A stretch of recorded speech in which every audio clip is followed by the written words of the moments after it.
going on, America and the rest of the world? Xander J. Hobson here, the Brilliant Artist Movement.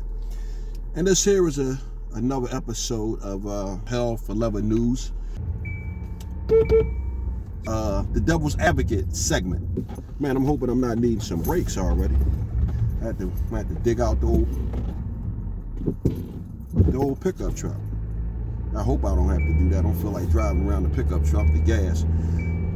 So, listen, guys, before we even get started, right, do me a favor. Hit the subscribe button, hit the like or the hate button. Share this video and comment. You know, tell me to go fuck myself. You know, I've been getting a lot of great comments and responses to a lot of my videos, but I've been getting some bad comments, and you know, good. If you just feel like telling me to go fuck myself, just put that in the comments. Tell me to go fuck myself. You know, my mother, the lovely Jane Hobson, she frequently told me to go to hell, that she couldn't stand my black ass, and as did both of my wives, my son's mother, and my very first girlfriend. All of these women who love me dearly have told me to go fuck myself at one point in time. And if that's what you guys feel like doing, because I said something that rubbed you the wrong way, by all means, tell me to go fuck myself. You know, I would, you know. So anyway, right, I want to tell you guys about two of my fellow servicemen. African-American fella by the name of Edward Carter, and a Japanese-American fella by the name of Hiroshi Miyamora, whom his friends called Hershey, because, you know, Hiroshi Miyamora can be a very difficult name to pronounce until you get used to it. Start with Miyamora, Japanese-American fella. Hiroshi Miyamora was a Japanese-American from humble beginnings. I believe his family might have came over here from Japan, and they settled in to New Mexico. And during the Korean War, Hiroshi Miyamora, he answered the call of duty, and he showed absolute gallantry on the battlefield, receiving a Congressional Medal of Honor, which is the highest honor that any serviceman or woman can receive from the United States Armed Forces. And basically what transpired was, you know, they were fighting against, they being the United States of America, were fighting against the North Koreans during the Korean War, and the Chinese. And Hiroshi Miyamora, his position was being overran by the enemy. And basically what Hiroshi Miyamora did was tell his buddies, get out of here.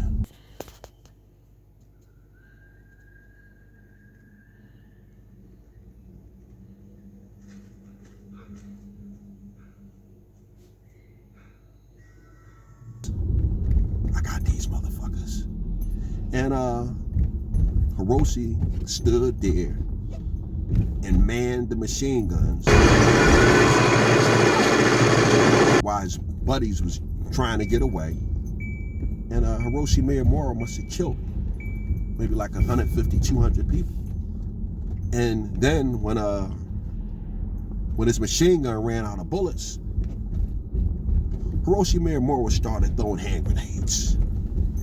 And when he ran out of hand grenades, he fixed bayonets, or put his bayonet on his rifle, and Hiroshi Miyamora came from behind the safety and started killing motherfuckers.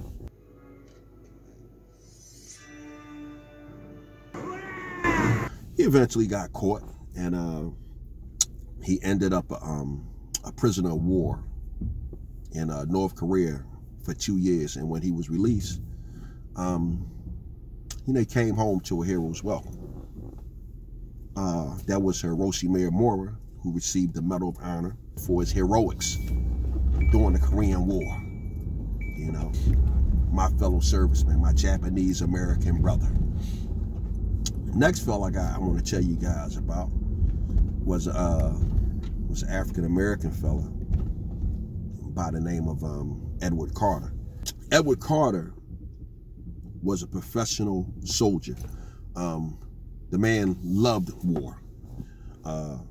Edward Carter had served with the Spanish during the Spanish Civil War, and he also served with the Chinese during the Shanghai incident.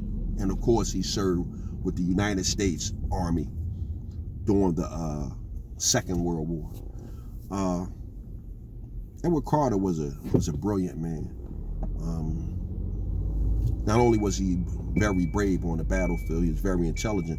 The man had the command of several languages, and which leads me to what he did to be awarded the Congressional Medal of Honor.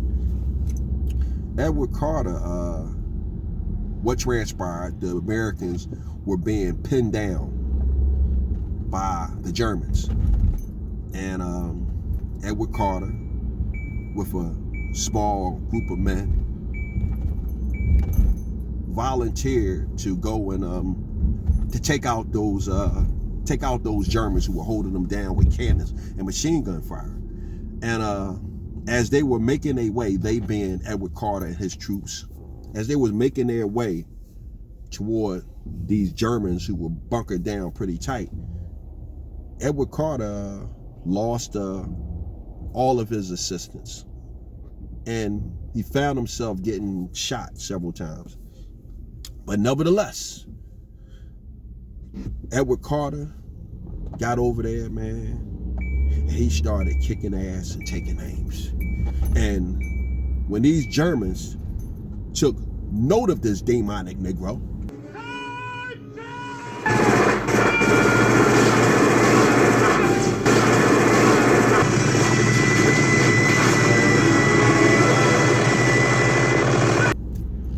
the ones who were left over, they quickly surrendered. The Germans more than likely telling themselves, man, I don't want this demonic Negro killing me. Shit, we seen what Joe Louis did to Max Schmeling. Louis measured him right to the body, a left up to the jaw, and Schmeling is down. The count is 5. So after Edward Carter captured these Germans, he marched them back to the other side, and as he was marching them back in, he was interrogating them in their own language. And, you know, so goes the story, you know. Edward Carter was put in for the Bronze Star because during this time, during World War II, the notion of giving an African American a Congressional Medal of Honor was absurd. We're not giving these niggas medal of honors. We're not giving it to them. Was the attitude of the United States Army and more than likely all the other branches of the service. And despite Edward Carter's heroics, he was given the Bronze Star in lieu of the Congressional Medal of Honor. B, when the time for re-enlistment came up, Edward Carter was not allowed to re-enlist because he had served with the Chinese during the Shanghai incident, which is first of all, it was just straight up and down racism, okay? Because how do you give a man a Bronze Star in lieu of the Congressional Medal of Honor, and then even though after you give him this distinguished award, because the Bronze Star is the second highest achievement a service man or woman can earn, you still not allow this man to re-enlist. Like most men of war, Edward Carter ended up dying young. He was 46 when he passed on. And of course he died of a broken heart because, again, his country had used him and discarded him. You know, this country is horrible when it comes to racism. For example, in the case of Hiroshi Miyamora, you know, many Japanese Americans were put into concentration camps during World War II because the United States government had called their loyalty into question when the U.S. was at war with Japan, Germany, and Italy. So, the Japanese Americans were, again, they were put into concentration camps. And oddly enough, not only were the Japanese Americans put into concentration camps, they were paid reparations years later for the insult that the United States heaped upon them. Which brings me back to Edward Carter. Edward Carter, an African American, a professional soldier, a man that showed gallantry on the battlefield, was given the Bronze Star in lieu of the Congressional Medal of Honor for no other reason than he was a black man. To add insult to injury, Edward Carter was refused re-enlistment in the armed forces because he had served with the Chinese during the Shanghai incident. But even though this very man who you refused to allow to be re-enlisted was given the Bronze Star. And as I sum this video up, I just want to say I love being an American. There's no other country in the world that I would rather live in and function in. But, this country still has to clean up its act when it comes to racism. Quick footnote, Edward Carter was awarded the Congressional Medal of Honor in 1997. I believe Bill Clinton awarded Edward Carter and several other African Americans who were also gallant in battle but were denied the Congressional Medal of Honor for no other reason than the fact that they were African American. My point that I'm trying to make is, America, you got to do a better job at being fair to your African American citizens. And this whole broadcast is an example of just how unfair this country has been to African Americans versus how it treats everyone else. And as I close, I just want to say this. When will America start treating African Americans fairly? And when will America even consider paying African Americans reparations for all the years of free labor that America benefited from as a result of the ancestors of African Americans? Bam!